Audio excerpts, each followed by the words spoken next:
இப்படி குடிநீர் வரி உயர்வு, குப்பைக்கு வரி உயர்வு, இப்படி வரி மேல் வரி போட்டு மக்களை வாட்டி வதைக்கின்ற அரசாங்கம் அதிலிருந்து மக்களை காப்பாற்ற வேண்டும். அதற்குத்தான் அதிமுக தேர்தல் 3ஆம் கட்ட தேர்தல் அறிக்கையில் எல்லா குடும்பத்திற்கும் மாதம் வருடத்து ஒரே கட்டமாக 10,000 ரூபாய் வழங்கப்படும் என்ற அறிவிப்பை கொடுத்தோம். அந்த நிதி சுமையை குறைப்பதற்காக உதவித்தொகையை அறிவிச்சோம். ஸ்டாலினால பொறுக்க முடியல, பதறாரு, வாயில வடை சுடுறாரு. நீங்க தான் வாயில வடை சுடுற. 5 வருஷமா வடை சுட்டு மக்களுக்கு உங்களுடைய ஆட்சியில் சலிப்பு ஏற்பட்டு விட்டது. 5 ஆண்டுல எத்தனை பேர் வச்சிருக்கிற? கொஞ்சம் நஞ்ச பேர் இல்லைங்க, அவ்வளவு பேர். இதுல உங்களுக்கு ஏதாவது தெரியுதான்னு பாருங்க. வெல்வோம் ஒன்றாக, எல்லோருக்கும் எல்லாமும், ஓரணியில் தமிழ்நாடு, ஒன்றிணைமா வா, உங்கள் தொகுதியில் முதலமைச்சர், உங்களுடன் ஸ்டாலின், மக்களை தேடி மருத்துவம், இல்லம் தேடி கல்வி, நான் முதல்வன் திட்டம், தமிழ் புதல்வன், புதுமை பெண், உங்கள் கனவை சொல்லுங்கள். முதல்வரின் முகத்தில் உங்கள் கனவை சொல்லுகின்றா. மக்கள்கிட்ட போய் கேட்டா திராவிட முன்னேற்ற கழகம் ஆட்சி முடிவு கட்ட வேண்டும் இந்த தேர்தல். அதுதான் எங்களுடைய கனவு. இவ்வளவு பேர் வைப்பதிலே நம்பர் 1 முதலமைச்சர் தமிழ்நாடு முதலமைச்சர் ஸ்டாலின்.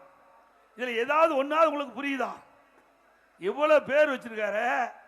இந்த பேரில் அடங்கின திட்டம் மக்களுக்கு தெரியுமா?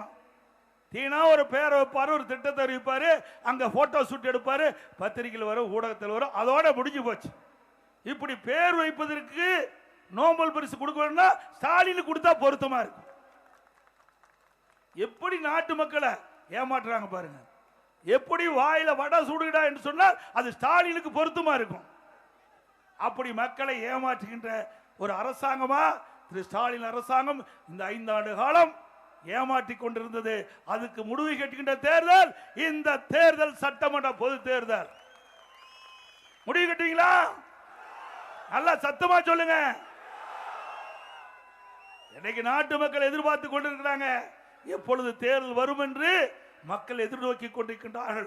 எப்பொழுது தேர்தல் வந்தாலும் அனைத்து இந்திய அண்ணா திராவிட முன்னேற்ற கழக தலைமையிலே அமைக்கப்பட்ட கூட்டணிக்கு வாக்களிக்க மக்கள் தயாராகிவிட்டார்கள். மக்களோட ஆட்சி அகற்றப்பட வேண்டும் என்ற முடிவுக்கு வந்து விட்டார்கள். ஆக திராவிட முன்னேற்ற கழகத்தை பொறுத்த வரைக்கும் மக்களுக்காக ஆட்சி செய்யல, வீட்டு மக்களுக்காக ஆட்சி செய்கின்ற கட்சி திமுக கட்சி, திமுக அரசாங்கம். உண்மைதானே? அண்ணா திமுக நாட்டு மக்களுக்காக ஆட்சி செய்தது. திராவிட முன்னேற்ற கழகம் வீட்டு மக்களுக்காக ஆட்சி செய்கின்ற கட்சி, அரசாங்கம் திமுக. இன்னைக்கு நம்மை பற்றி எவ்வளவு விமர்சனம் பேசிக்கிறார். இன்னைக்கு பத்திரிகையில் பார்த்த, ஊடகத்தில் பார்த்தேன், தமிழ்நாட்டுக்கும் என்டிஏவுக்கு போட்டியா. யோ, நீ தமிழ்நாட்டில் இருக்கிற, தமிழ்நாடு எலெக்ஷனே மறந்துட்டார். அவருக்கு வேதனம், பதற்றம் அதிகமாகிவிட்டது, உளறல் எடுத்துட்டாரு, தோல்வி பயத்தில் ஏதேதோ பேசுறார்.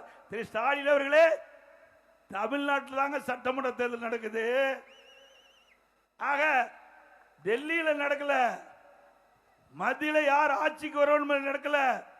இங்கே நடப்பது இன்னைக்கு அண்ணா திமுக ஆட்சிக்கு வர வேண்டும் என்கிற தேர்தல், திமுகவை வீட்டுக்கு அனுப்பப்படும் என்ற தேர்தல்.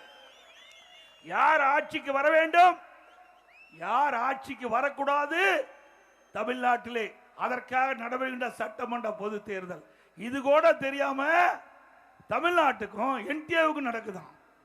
இப்படிப்பட்ட ஒரு முதலமைச்சரை வச்சுக்கிட்டு நாடு தாங்குமா?